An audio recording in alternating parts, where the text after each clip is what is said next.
नमस्कार, मैं हूँ राकेश कुमार, आप देख रहे हैं मत अभिमत।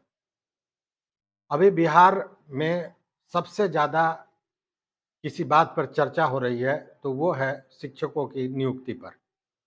बीपीएससी से पास जो शिक्षक हैं, उनकी बात हो रही है, नियोजित शिक्षकों की बात हो रही है, बीएड के शिक्षकों को जो अ, उच्च न्यायालय ने अपना निर्णय दिया, उसके बाद उन पे नौकरी जाने का खतरा मंडरा रहा है, यही सारी बातें हो रही हैं। लेकिन उसमें सबसे ज़्यादा जिन बातों को लेकर शिक्षकों के बीच नाराजगी है, वो है शिक्षा विभाग के अपर मुख्य सचिव के पाठक द्वारा जारी किए जा रहे फरमान को लेकर। लेकिन आज फरमान की बात हम नहीं करेंगे, आज उपहार की बात करेंगे। शिक्षा विभाग के अपर मुख्य सचिव के पाठक ने निर्णय लिया है कि वो शिक्षकों को एक बड़ा उपहार देंगे और ये उपहार या तोहफा क्या होगा, इसी पर बात करते हैं। शिक्षा विभाग की ओर से विभिन्न सरकारी स्कूलों में जो शिक्षक हैं, उनको स्कूल के निकट ही 3 कमरे का आवास उपलब्ध कराने की योजना तैयार कर ली गई है और इसको लेकर विभाग अगली तैयारी में भी जुट गया हुआ है। अब नवनियुक्त बीपीएससी के जो ये शिक्षक हैं, उनको मकान उपलब्ध कराने के लिए जिला शिक्षा कार्यालय की ओर से सभी शिक्षकों को पत्र भी भेजा जा रहा है, कुछ जगह भेजा गया है और आवास के लिए नवनियुक्त शिक्षकों को पहले आवेदन देना होगा और उसके अनुसार उनको अपनी इच्छा बतानी होगी। इच्छा ये कि उन्हें 3 कमरों तक का मकान मिल सकता है। अगर वो चाहें तो 2 कमरे का मकान भी ले सकते हैं, अगर चाहें तो 1 कमरे का मकान ले सकते हैं। और शिक्षक अपने आवेदन पत्र में जिस तरह की जानकारी देंगे, जो इच्छा व्यक्त करेंगे, उसी के अनुसार शिक्षा विभाग की ओर से उनके लिए आवास का निर्माण कराया जाएगा। अब जब आवास मिल जाएगा तो वो जो मकान के लिए भत्ता मिलता है, वह नहीं मिलेगा।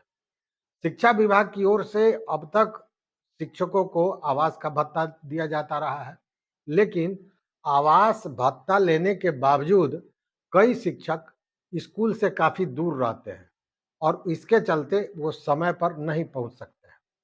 इस समस्या के समाधान के लिए शिक्षा विभाग ने इस तरह का एक योजना बनाई है, जिसमें स्कूल के 3 किलोमीटर के दायरे में आवास उपलब्ध कराया जाएगा और शिक्षक उस आवास में रहेंगे। इससे होगा ये कि शिक्षक ससमय स्कूल पहुंच पाएंगे। इसके लिए कई विकल्प दिए गए हैं। शिक्षा विभाग की ओर से आवास को लेकर शिक्षकों को 3 तरह के विकल्प दिए जा रहे हैं। इसमें 1 कमरा, 2 कमरा और 3 कमरा का आवास शामिल है। वहीं शिक्षक अगर चाहें तो अपना मकान दूसरे शिक्षक के साथ साझा कर सकते हैं। मैं बताऊंगा, इसके पहले भी इस तरह की बात के पाठक ने कही थी। अब ये सोचना ये होगा कि उनके साझा किए गए मकान में दूसरे शिक्षक रहना चाहते हैं या दोनों एक साथ रहना चाहते हैं कि नहीं। मकान देने की प्रक्रिया भी शुरू कर दी गई है। शिक्षकों से जानकारी मांगी जा रही है। इसको लेकर उनको आवेदन देना होगा। इसके बाद विभाग की ओर से जगह चिन्हित किया जाएगा स्कूल के 3 किलोमीटर के दायरे में और तब वहाँ मकान बनाया जाएगा। हालाँकि कहा जा रहा है, या अभी सोचिए कि अभी दिल्ली दूर है। हालाँकि इस बात की सराहना होनी चाहिए कि अगर शिक्षकों को इस तरह की सुविधा उपलब्ध कराई जा रही है। लेकिन सवाल उठता है कि क्या यह व्यवस्था नियोजित शिक्षकों के लिए भी होगी? इस तरह की कोई बात सामने नहीं आ रही। क्योंकि लगातार ये कहा जा रहा है कि नियोजित शिक्षकों को भी राज्यकर्मी का दर्जा दिया जाएगा। तो अगर उनको राज्यकर्मी का दर्जा दिया जाता है, उस स्थिति में उन्हें भी मकान देना चाहिए या उनका अधिकार भी होगा। आपको याद होगा, पहले भी के पाठक ने कहा था, शिक्षकों को ये निर्देशित किया था कि आप स्कूल के 15 किलोमीटर के रेडियस में, दायरे में मकान ले लीजिए किराए पर। इन्होंने यह भी कहा था कि अगर, चूंकि एक प्रखंड में 15 किलोमीटर में कई स्कूल हो सकते हैं। तो उसमें यह भी कहा था कि अगर आप चाहें तो साझा रूप से ले सकते हैं। इन सारे चीज़ों के पीछे एक ही कारण था कि शिक्षा में सुधार किया जाए, मतलब कि शिक्षक ससमय स्कूल पहुँचे। हालाँकि स्कूल के समय को लेकर भी तमाम तरह का बवेला चला हुआ है। 9 से 5 वाली बात को लेकर शिक्षक कहीं न कहीं आक्रोशित है इस बात को लेके। लेकिन अगर शिक्षकों को मकान उपलब्ध कराने की योजना है, तो ये एक अच्छी बात है, क्योंकि जितने भी बड़े स्कूल आप देखेंगे, जैसे नवोदय विद्यालय, वो भी सरकारी स्कूल है, लेकिन वहाँ शिक्षकों को कैंपस में ही रहने की व्यवस्था की जाती है, और वो इसलिए कि वो पूरे समय बच्चों का के साथ हालाँकि वो आवासीय स्कूल है।